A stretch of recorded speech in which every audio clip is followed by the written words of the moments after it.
Michael the Mechanical here, and I'm just going to be like quiet, but essentially I'm feeling like I'm having a bit of a high at the moment, which is weird, probably because I had a Cummins nut bar with chocolate and stuff. Anyway, I don't know if that's the reason. So here, did some stuff on my computer, and then I just was like, wow, I feel fine. But I got patches on my back from bone marrow or whatever. Where you can see it like that. But it's like pain-wise, it's just gone down. So today it was so painful, it's like to get around. But I also have to make this, people aware of how serious this actually is, even though I'm having a high. I also have a PICC line in my arm, which is goes from my arm to the heart, which looks like this sort of thing. That's actually in my arm.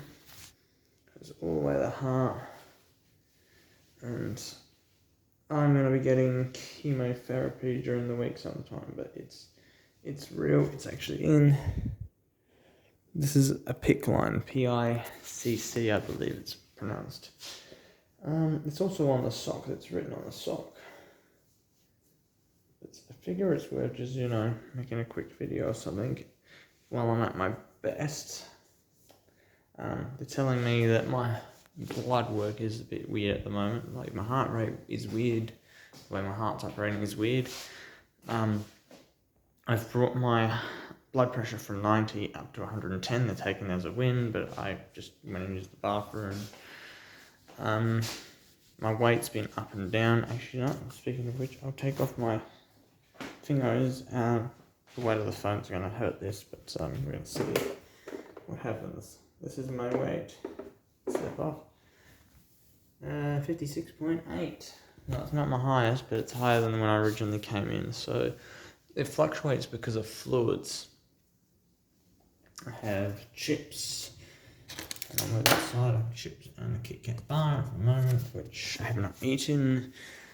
I don't think this is going to last very long. I feel like in the morning, I don't know. I think in the morning, I'm going to feel like garbage, absolute garbage. The thing on my back is going to hurt like anything, and it's going to be bad. To give you an idea of the seriousness at the moment, they're going to start writing it down manually because I've had issues with the printer. But my hemoglobins have been, they want to keep them above 80. So whenever they get below 80, they do a transfusion. They push them back up to 80. Transfusion, we pushed it up to 87. That's for blood. Now, when my platelets get too low, they give me platelets, and they've been up and down, up and down, up and down. They've done what's it called? I keep thinking about the word. They took some blood and sent it off because of how I was feeling earlier. A culture, I think. Oh, I could be wrong on that one. I don't think it's the right word. But they took some blood, sent it off. I was feeling all sick and in the guts. It's like, I don't want to eat, I don't want to drink.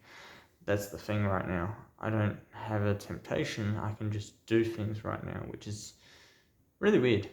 It's like my body's adapted to this time to eat and drink and stuff, which doesn't make much sense. Heart-wise, they see like a weird rhythm that's going at the moment, but they also had me laughing too much, so it is what it is.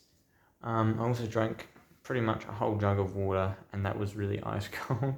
That was horrible, and I'm still feeling the chills over it. So my official diagnosis is acute undifferentiated leukemia.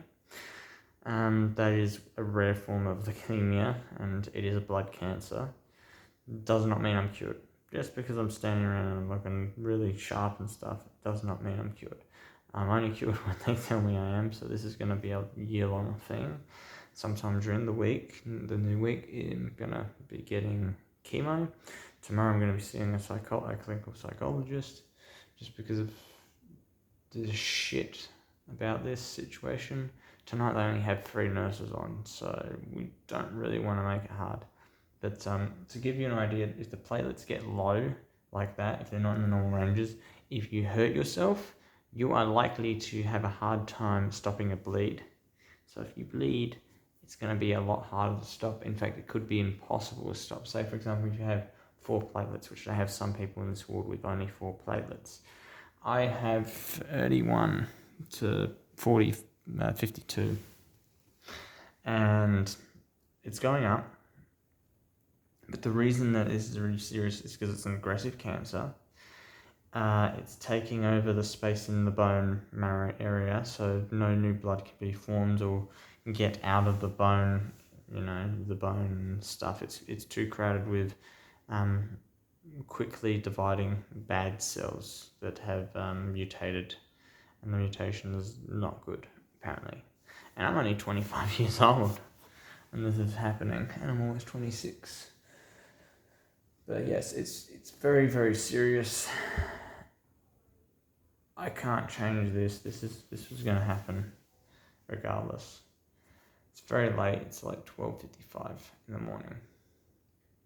So currently I lost my insurance for my car because I was trying to upgrade it, and then they cut me off because I was over $500 in damage to the vehicle. Then I found another company, and they took on my car, third party, fire and theft, and fully comprehensively insured now.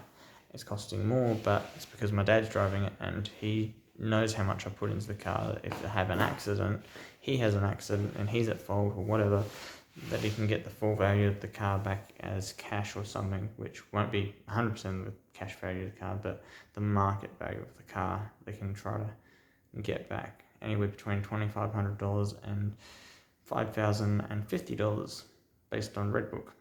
My car probably would return the $5,000 very easily because it's in a lot better condition than others, and because most components would still be in decent nick even after an accident, because the most money was ever spent on the engine, and if you have an accident, the chassis are right off, then essentially you still got the other valuable parts. It's got a rebuild injection pump. It is what it is. But Dad's using it to go to and from work, and Mum's using her car to come and visit me in the hospital and so on and so forth, and help me deal with my stuff. But when Mum is able to not come in, Dad drives their car to work, essentially the automatic, because he prefers the automatic to the manual, but he'll drive the manual just because he has no choice at this point. They don't have enough cars to do all this running around now, which is something they didn't expect to be in this situation doing. They expected to own one car, and that's between them, and Dad uses it for work. But now it's 2 cars they need, and they don't have 2 cars unless I give them mine, which I've had to do. And so to give Dad peace of mind, if something happens, then he's on the policy, and it is what it is. Nothing you can do to change my situation. I'm probably going to struggle to drive my car for a while, and I'm not going to be working on cars, so 12 months is going to be a long time for nothing to happen. It's going to be too hard. It will be like check on the car and stuff. Dad's going to get the good use out of the car, but it will need servicing soon. Depends on how much driving Dad does. So it is what it is. We'll find out how much mileage the car does in a year, and so on and so forth. Expected to Dad for doing 10,000 kilometers a year, apparently, from what I know. It's going to take a long time to use that car up. But after this, me and Mum might go on some adventures or something, don't know. But, now you know where I am, what's going on. It's pretty rare, it's pretty terrible, but there's nothing I can do. This is just the situation it's going to be. I don't expect people to feel sorry for me or anything. I don't expect people to, be angry or upset or feel sorry or nothing. I expect that people will have their own feelings and emotions towards the situation, and, it's going to change things.